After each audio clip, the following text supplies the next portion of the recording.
Assalamu alaikum warahmatullahi wabarakatuh, everybody. I'm Preacher Mars, host of the S.O.S, the Shout Out Show. I hope that you are having a tremendous Tuesday. It's been a blessed one, but it's also been a day where we kind of, every once in a while, we have a show like this. We just have to come to reckoning that the fact that society is not as wholesome that we would like it to be, that it's not as just as we would like it to be, it's not as safe as we would like it to be. Today's episode will be spent on an issue that happened in Philadelphia on the SEPTA train, which is the subway that runs throughout Philadelphia, in the city and beyond. The case that we're going to speak to is the case of a woman who was sexually assaulted on the train. Not only sexually assaulted on the train, but she was sexually assaulted on the train as people looked on and didn't assist her with any type of assistance, any type of help. Even more so, they actually filmed her with their phones, and some of them even uploaded it up to social media. The argument for this being somehow mildly humane or okay, there's no argument to be made. There's zero argument to be made. There's no rationale that you can put out that, first of all, justifies rape, one, and two, justifies the fact that it has now become a spectator sport, outside of saying that this day in 2021, brothers and sisters, we have to come to grips with the fact that there is a war on women. People say, what do you mean a war on women? Well, there's a war on women in terms of their rights to their bodies. There's a war on women in terms of the marketplace, the workplace. There's a war on women in terms of even with vaccinations. There is this systemic levied oppression on our women, not just in the United States, but around the world, that somehow, brothers and sisters, makes this thing valid. Even going to the TERFs. The TERFs are radical feminists who are women who are being argued against and shouted down and punched down on by people who are not women. And of course, I'm talking about men. The thing, brothers and sisters, and we're going to have a very open format about this today, is this is not the first time. Okay? It's not the first time. Now, we talk about the audacity of it, the outrageousness of it. Yes, this is bad. But this is not the first time that a woman has been sexually assaulted while people looked on. And in some regards, they cheered. They cheered the sexual assaulters. And even more so, brothers and sisters, we're not talking about black, we're talking about white people also in a bar some years ago, where man after man sexually assaulted this woman in a bar. Now, my point, brothers and sisters, is not to get on a soapbox. To get on a soapbox means that I have to convince you that somehow my point of view is valid. I'm not here to convince you that my point of view is valid. I'm here to speak to you, brothers and sisters, that my point of view is unnecessary. That we're talking about things that are unnecessary. We're talking about things that should not happen. We're talking about a suspect who's being caught by a SEPTA worker because the people on the train, brothers and sisters, whose lack of courage, lack of compassion, lack of mercy led to this woman being sexually assaulted, because it didn't just happen. You know, we have the report, we have the data that says that this thing went over a period of moments, that this man harassed this woman, he groped this woman, and then when no one else jumped in, he put her on the floor and he raped this woman. You know, every father I know that has a little girl always asks the question, how long would I be willing to go to jail or prison if somebody hurt my little girl? Every brother goes, how long would I be willing to go to prison if somebody hurt my sister? And all the boys know we all be willing to go to jail if somebody, God forbid, hurt our mother. My point, brothers and sisters, is this woman didn't have to be my sister, my aunt, my wife. She was a human being. And under that scope, brothers and sisters, she deserves, number one, protection. Number two, equality. Number three, access. And number four, justice. As we begin to unravel this during the show, understand that somehow, somewhere, society said that this was okay. That this sort of behavior, brothers and sisters, somehow warned the audience.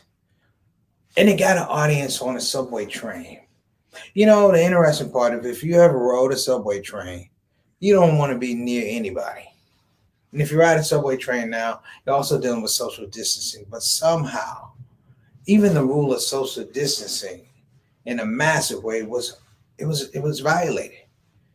And somehow people had in their conscience to turn around and look away, and some looked directly at it and held a cell phone for their own personal use to upload to the internet or to social media. My brothers and sisters, you know, this is disturbing because it underlies that we have looked the other way on the fact that we are not protecting our women. Not hardly. When I say protecting our women, I'm not just talking about the women in our lives, the women in our house. I'm talking about the sanctity of womanhood. For the Muslims, we always talk about heaven lies at the feet of your mother. You know what that means? It means that your mother is a woman. And at some point in time, we have a fiduciary responsibility, brothers and sisters, to seek out and met out justice for those who would violate the most precious of all of us, and that's the woman. We're going to get back to this, and we're going to start the show. But today we're going to talk about this on Preacher Moss Shout Out Show. Let's get it going.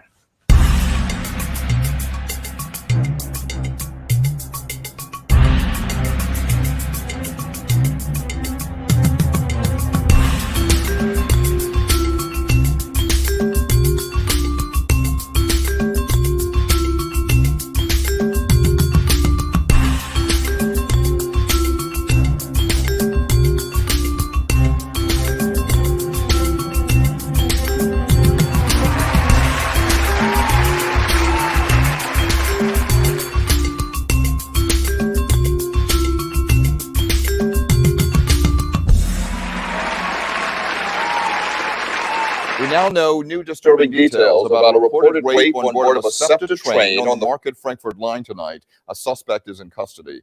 But investigators say the incident may have been prevented or stopped sooner if people who were there would have spoken up. Action News reporter Dan Quay are live outside of the Upper Darby Police Station with the latest on the case. Dan.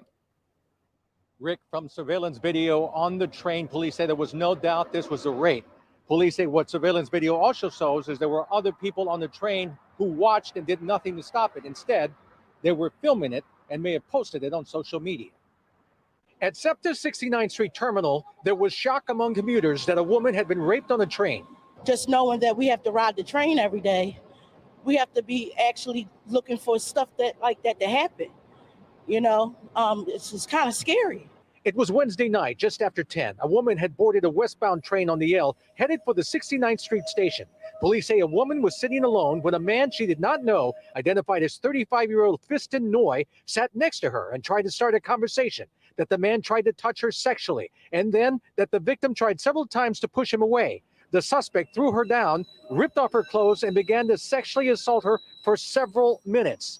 A SEPTA employee then boards the train, sees what is happening, and calls police. The call came in from a SEPTA employee, we're not exactly sure where, stating that something wasn't right on the L with the female. The victim, who apparently went into shock, tells police the last thing she remembers is a SEPTA officer pulling Noy off of her. She was taken to a hospital for treatment. Noy was taken into custody. What is startling to police is that there were a number of other people on the train who witnessed the rape and did nothing to stop it. Instead, some of them filmed it and may have put it on social media. There was a lot of people, in my opinion, that should have intervened. Somebody should have done something. It speaks to where we are in society. I mean, who would allow something like that to take place? Commuters were also outraged to hear what others did while the rape was going on. I mean, it's horrible because they were bystanders, and you know, it's the decay of society. It really is. There's no decorum.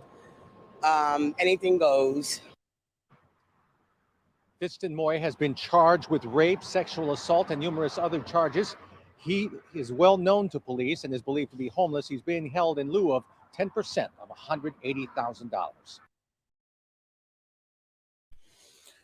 All right, everybody, we're back. Let me even throw this out here. That the man who did the sexual assault, his bond is $180,000, which means that he could actually be on the street for $18,000. Now that's probably not going to happen because they say that he was homeless and things like that. I don't know his condition, but here is the thing that puzzles me.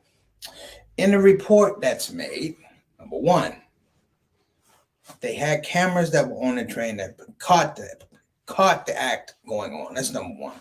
Number two, the aspect that you have onlookers. Okay. Now I know on the subway train we don't like to look people in the eye that we don't know because we don't want to have that weird engagement. Nonetheless, brothers and sisters, and I'm going to date myself here. I'm going to date myself. I don't really care. When I grew up, if this thing happened, there probably would not have been an arrest of a subject or a suspect. You may have eventually got him, and only Allah knows what condition he would have been in.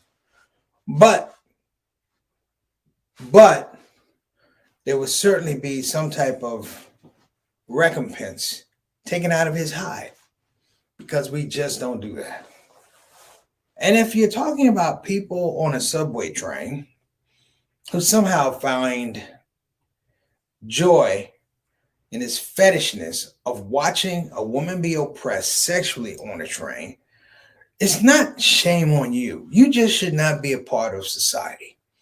I'm sorry. I wish they had a list of everyone on that train that looked the other way. And if there was a way to take their humanity card away from a certain point in time, I would. And I would even say that on the day of judgment, that video be shown. And if the question is, why didn't you help? Why didn't you help? Are we a society that's become so weak, brothers and sisters, and especially men? Have we become so weak, brothers and sisters, that the whole idea of go along, get along, or the whole idea of just keep it moving, for lack of a better word, underscores the fact that we are not, particularly in the men category, people who are capable of tending to manhood issues. We're not capable of tending to things that define us as human, but as men. Things that define us as believers. It's a sad commentary when the superintendent or the supervisor of the SEPTA goes, I talked to the victim and she's a strong woman. She's not a strong woman. She's been violated. We don't need you to give us an idea how she's doing from a phone call. You know, too often, brothers and sisters, too often, we look the other way because it's easy to do so. Or we apply the weakest of engagement to point out something, to say that's wrong. And we get comfortable with the weakest of it. We're going to get to it. We got some people in our spot. Sister Zatani, you want to go ahead and give us our folks in the box already, please? We got Sister Ree. Assalamu alaikum wa rahmatullahi wa barakatuh. Sister Ree, how are you doing? I hope you're doing well. Peace and blessings to you and your family, Derek, Juan, the whole crew. Glad you were able to join us. Appreciate your support. Next up, Sister Rabina, all the way from the UK. You know we miss you, Sister Rabina. We are so happy that you're able to join us today. I hope you and your family are doing well. You are always a welcome visitor on the Shout Out Show, all the way over from the UK. You know we miss you, and you always have a spot on the Shout Out Show. Thank you so much. Wa alaikum assalam wa rahmatullahi wa barakatuh. My main man, Altaf Rashid. Also, salams to my sister Rabina. I think I forgot to give her salams. What's going on, brother Altaf? I appreciate you, man. Thank you so much for joining us on the show. I call him Mr. 6 o'clock, straight up, straight down, because he's always on time for the show. A great supporter of the show, and we appreciate you, brother. He is our official Canadian ambassador to the show. Make sure the quality control is good on this side of the border and that side of the border. Thank you so much. Next up, Sister Salim, thank you so much for coming on the show. I hope everything's going well in your classroom. Peace and blessings to you and your family. Give the imam and the imam's wife my best. Thank you so much. And I hope that your teaching season has started off well. Thank you for joining us. We're going to go ahead and keep moving. I know people have some comments to make. My little brother, Johnny L. Thomas, JT, thank you so much. Wa alaikum assalam wa rahmatullahi wa barakatuh. Thank you so much for coming on the show. Appreciate you. I need to talk to you after the show, inshallah, if you have a chance. Next up. Oh, Yolanda Thomas, my sister-in-law, Landy. That's what I call everybody. Everybody calls you Landy. I think I'm only going to go, Landy. Thank you so much for coming on the show, sis. Appreciate your support. Good seeing you when I was in Milwaukee. We had a good time. We got to do it again. All right. All right. And we got Sister Satana on the show, our consultant producer. It does not happen without Sister Satana, who's working the ones and the twos and the levers and all those things. That's why it allows me to have my hands like this and not on a computer. We appreciate you, Sister Satana, from liberating me from my computer. Thank you so much. Let's get to this. Sister Satana, I'm going to bring you in. Now, when I submitted this to you, you didn't know. And it's one thing when you don't know something. Like yesterday, Sister Tana told me that Colin Powell had passed away, and I'll be pleased with him. And I was like, oh. And then as you get to know it, you get frustrated a little bit by the way people were trying to portray Colin Powell, not as a human being, but as a guy who died of COVID and had a vaccine. Right. I can live with that. I can live with that. But this is something that's and I want people to know, it's not, I hate to say it, probably, well, we know the suspect is black, without a picture. But there's a pretty good percentage that the victim is black. But it's interesting, they had a case like this up in Boston, well, not Boston, but Massachusetts, where a group of guys wound up doing the same thing to a white woman. It's interesting how they played it out because it was a lot of he was taunting them and and it just went too far. That's what they said, went too far. They actually made a movie of the week about it. But this is interesting because this whole scope of just weirdness, voyeurism. I'm just going to watch this, and it seems to be the thing that disengages people to say this is not television. This is not a video. This is happening right here, right in front of you. So, and I want to get your opinion on the fact that have we just become so conditioned to violence and violence against women in some regards that, we kind of shrug our shoulders metaphorically when we see something. So let me just say assalamu alaikum wa rahmatullahi wa barakatuhu, and welcome to everybody to the show. As Preacher said, as Preacher said, he told me this, earlier today. We, have a kind of a pre-production meeting, and I had not heard about it. And I think it happened sometime last week or over the weekend, and I actually had not heard about it. And so you can even see I'm still in a distressed state about this happening because number one, it's a violent act. It's very traumatizing, but then also the number of people who just it was like it's like almost a sport. You took out your cameras and you decided you made a decision to record this as opposed to help this person who was in distress. Yes. This is what I don't understand, right? And like I said, I'm still in this. I can't understand it.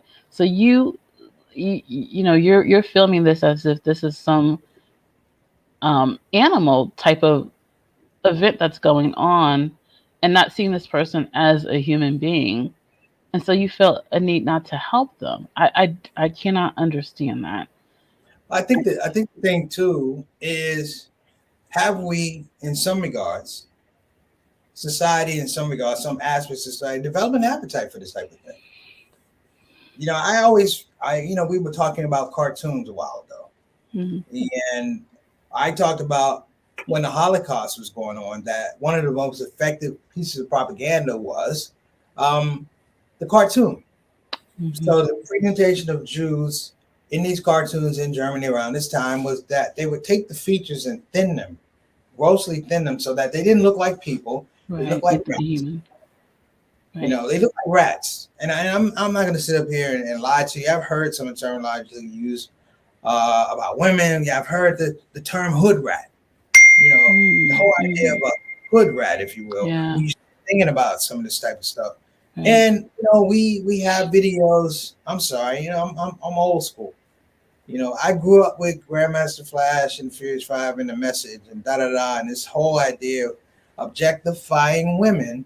And my great teachers told me is if you get into a point where you objectify anything, then you have a propensity to defile it. Have a propensity to defile it, meaning that the space where you would normally interject logic, it has no filter. It has nothing to buffer it. Like you're not talking consequences. That was my whole thing about this. Sister Salim said, they should be charged as accomplices. It's illogical. Yeah, I'm going to put up some. Sister Rabina had a comment too. I want to put her comment up as well. Rabina had a comment too, but I'm like, I agree. In any other situation, your failure to act, that's criminal. Right, absolutely. You have fiduciary responsibility as a human being. I'm not saying, I'll give you Sister Venus is a poor woman for 8 minutes. This is, we're talking about 8 minutes. George Floyd was almost 9 minutes, and people watched. Now people have a different situation; they didn't know how to take it, But it's just as serious, brothers. It's just as serious. I mean, I remember a couple summers ago, I was shooting basketball. And there were 2 young girls who were shooting basketball, and there was a young guy there that was trying to shoot with them. They didn't really want to shoot with him. You could tell that there was a problem. You could tell there was an issue. And the young man kept harassing this one girl, leaning over her while she was sitting down, leaning over in a very inappropriate way, I thought. And when she tried to walk away from him, he would follow her and all this type of stuff. And when she was sitting down, it was so deep, I couldn't take it. Like I couldn't shoot basketball. Like I was like, this thing is really bothering me. And I'm thinking, this can't go on. It's wrong. And so you go through the whole thing, change with your mouth, your hand, and then I'm like, it's not going to and make an imprint on my heart. And I remember dropping the basketball and walking over and saying, young man, can I talk to you? And I never felt so old in my life. But I was like, young man, I need to talk to you. Like an old elder, like a 70-year-old man would say. And I said, I need to talk to you. And I said, hey, listen, do us both a favor. Leave that young lady alone. Whatever it is you selling, she ain't buying. I said, the number one. I said, number two is she's asked you to leave her alone. And I've heard it. I said, number three, don't be in this thing that when she says no, she means yes. You're not a mind reader. Leave her alone. He was like, oh, you don't understand. One day she's going to be my wife. I said, yeah, but it ain't going to be today. Yeah. It's not going to be today. Yeah. You don't have the idea somehow you're presupposing that she somehow likes you, and she is somehow asking for this treatment. Yeah. Let's read some other comments that are here. So Sister Amatula says they should still be charged as accomplices. There isn't a good Samaritan law that was broke. There isn't a good Samaritan law that was broken, and to film it. That's exactly. It's like you made the decision to film it and not do anything. It's mind-boggling. Sister Rabina said a man tried to beat and abuse a woman on the Central London train, and all of the passengers got up and beat him to the ground. We don't mess about in Central London. Kudos to them, Sister Rabina. Really. Yeah. Brother Ataf, who is in Canada, he says, let's see, it's the fight for fame and likes, so true, that have drugged people and made them numb to their surroundings. That is such a great point. It really is.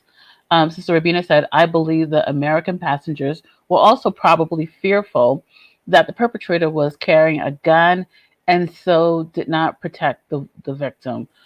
Even so, I mean, at one point they were like, he disrobed, he had nothing on him at that point. So, I think they still could have did something. It's what? I take my chances. To be honest, I take my chances. Yeah. I've been in situations with brothers, and it's like, we don't know the situation. we saw a sister being assaulted. Mhm. We weren't trying to find out the reason or, oh, this is my woman. We ain't even over here because of that. Right, We're over right. here because we're men, and hey, Mm. uh, Sister, I'm not proud of it. I'm not mhm. proud of it. Yeah, we've been So, involved in some fights against this because sure. we couldn't stomach it. We could Right. not. Next, Right. Sister Amantala said the caring had to leave your body. It wasn't enough to hate it in your heart. So true. And Sister Rabina said the passengers were complicit in this crime. I think the ones that certainly taped it, who filmed it, were certainly complicit in the crime. If someone, but they were just in the vicinity. They taped it for their own personal gains. Because if they repost, like, why would you tape? Why would you tape it? Like, for real. And as Brother Altaf said, the likes and the fame of it. And so I'm hoping that social media pulled them down and actually flagged them and actually will report them. I really do hope that. they should have never been. They should Yeah. never been. It should it should have gone against some policy of social media. But they should have. Are we in a space where Mm. women? Are we in a space whereby you know folks find value in traumatizing women? I remember this case in India like a few years ago where a woman doctor who was assaulted by several men on a bus. And I'm like, what? It was the same, like, where was what, can't people just get together and just tackle it was just like, this is Let me give you traumatic. a story of how it was handled in Africa. I Mm. won't say the country or whatever, but there was a man who assaulted a young girl in Africa. And the tribe was so upset, they wanted him. So eventually, what happened was to avoid the rest of the tribe, he went and turned himself into the police, Mm. thinking that I'd be safe with the police. What the family in that village did was they raised all the money and they paid his bail. Perfect. And he was forced to leave the police office, Awesome. the confines of the police Mhm. precinct.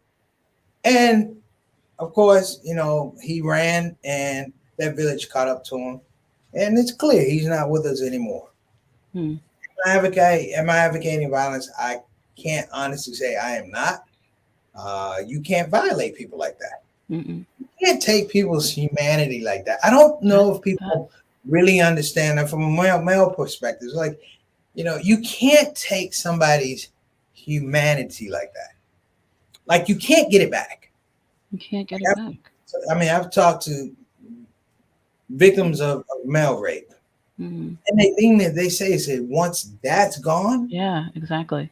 your dignity is gone, your Right. humanity is gone. It's like there's nothing in this space to make you whole. Right. And we know it's just not, the violence is not just against women. And as you said, there's definitely violence against men as well. But it's basically taking the humanity. We have a couple more comments. Brother Mustafa, assalamu alaikum. So, From Houston, how are you? So filming has become a norm. Habits have been created wrong. When the help comes, the human cohesiveness is definitely corroded. How do we get back to our humanity? And that's, basically what we've been saying. It's like there's no humanity, and how did we lose it, and how do we get back to it?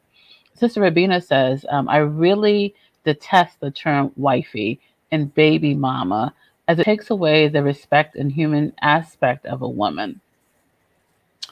So yeah. we have terminology. Yeah, we do. We have terminology that somehow baby mama is not the same as mother. No, it's not at all. At all. Baby mama is. But you know what it does? It pulls away from possession. It pulls away from purpose. So it's baby mama. And I'm not a big fan of it either. No, I'm not. And it's not that it's also been accepted by women, because women are like, okay, I'm a wifey, and I'm like, but that's not. You're not the wife. It's like, in quotes, right? Like in quotes, like, what are you playing around? Like, what are you talking about? So even when and